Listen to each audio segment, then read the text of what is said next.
皆さんこんにちは。今日は知っているとかなり便利でとても自然な日本語を紹介していこうと思います。実際に私たち日本人もよく使う表現なので、ぜひ覚えて使ってみてください。When learning a language, building your vocabulary is of course important, but even more important is remembering the words that are used most frequently and then being able to use them naturally in conversation. Today, I would like to share some expressions that, as a Japanese teacher, I find really impressive when learners use them correctly. These are phrases that Japanese people use very often in daily life, so I think you'll find them very handy. Hi, if you're new here, my name is Megumi. I was born and raised in Okinawa, Japan. When I was 20, I studied abroad in South Korea for about a year, and that's when my passion for language learning really began. Currently, I'm working on my fourth language, German. Today's lesson is divided into 5 parts, from part 1 to part 5. The expressions gradually become more difficult, so as always, I put timestamps down below. Feel free to skip around the video if you feel like it. Let's get started.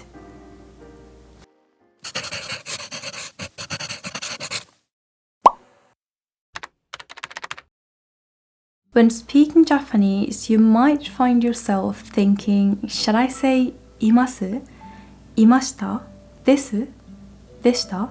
Which one is right? It's very common to get confused about this. This happens in every language, but in English, for many verbs, you can simply add ed to make the past tense even if you don't know the exact form. Japanese has something similar. If you add ta to the end of most verbs, it makes them past tense. For example, 今日は朝ごはんを食べました。昨日は雨でした。Compared with the present tense, you can see that the sentence ends with ta, but you need to be careful when adding sentence final particles. These are words that express the speaker's feelings. They are very common in casual conversations with friends. 今日朝ごはん食べたよ。今日朝ごはん食べたな。昨日雨だったよ。昨日雨だったな。So when you add these sentence final particles, you get ta plus shujoshi. Keep this in mind that the key point is simple. If the sentence ends in ta, it's past tense. Try to be aware of this when making your own sentence. This is one of the most common questions Japanese people will ask learners. なぜ日本語を勉強していますか？なんで日本語を勉強していますか？なぜ日本に来ましたか？なんで日本に来たんですか？ When you hear なんで何々ですか? It has a friendly, casual feel. It's very often used in a spoken conversation, so it's important to recognize it. Being able to catch both なぜですか and なんでですか will make conversations flow much more smoothly. And in fact, practicing why questions is an excellent way to train your speaking. For example, 私はリンゴが好きです。なぜ？美味しいからです。なぜ？シャキシャキしていて食感が好きです。So try asking yourself why when expressing your thoughts. It will help you improve your output and your speaking ability. These are very Japanese and sometimes difficult for learners because they're so connected to nuance and feeling.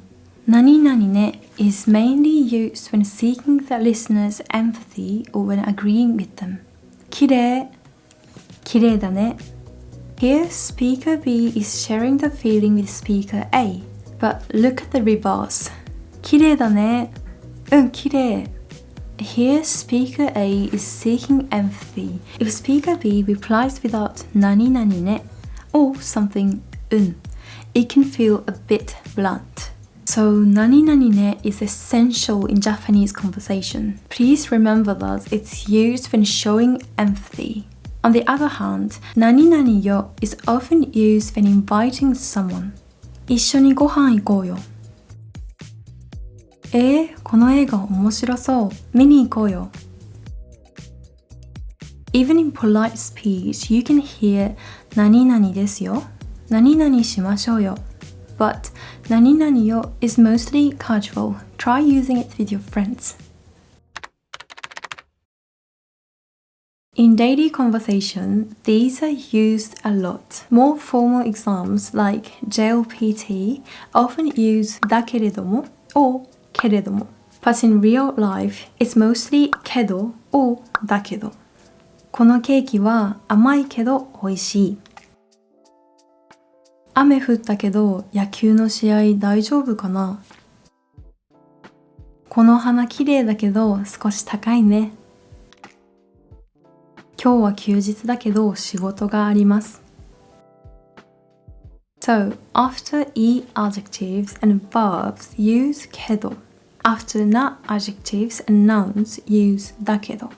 But if it's difficult, you can simply pause and then add either このケーキ甘いね。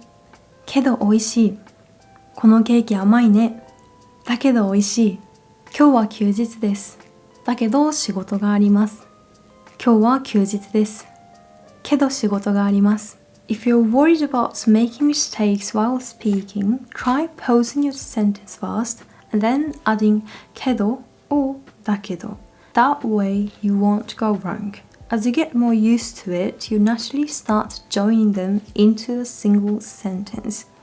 Remember, nobody gets it perfect right from the start, so go at your own pace and practice gradually. These 何々の plus particle forms are extremely common in daily conversation. Once you can use them naturally, your Japanese will sound much smoother. 私は日本語を話すのが好きです。一番難しいのが漢字の勉強です。素敵なのがいいです。You can often replace 何々のが with 何々のは。The nuance is slightly different. 何々は is often used when there is a comparison. For example, if you hear 話すのは好きです。It often implies a contrast. Maybe the speaker doesn't like writing or reading, listening. This nuance of comparison is why 何々のは is used here. 私は彼が走っているのを見ました。友達が歌っているのを聞いて感動した。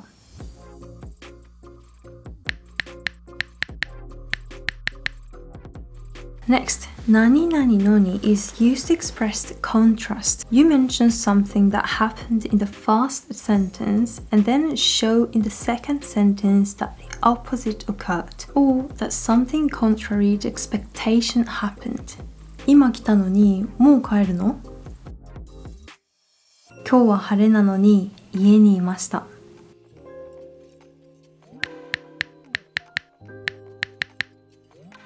雨が降ったので出かけませんでした。体調が悪いので今日は休みます。Alright, that's the end of today's 5-part lesson. Did you know all of the expressions? Being able to use them naturally is another challenge, but it's worth practicing. Here's a summary. Past tense often ends with た. Ask なぜ、なんで to train your output. 何々ね shows empathy. 何々よ is often for inviting. けど follows E adjectives and verbs. だけど follows not adjectives and nouns. 何々のが何々のは act as subject. 何々のを as object. 何々のに for contrast. And 何々ので for reasons. That's all for today. Thank you so much for watching. And if you're interested in more about Japanese or even Korean, you can check my channels over here. and don't forget to hit the subscribe button, and I'll see you in the next video. Bye for now.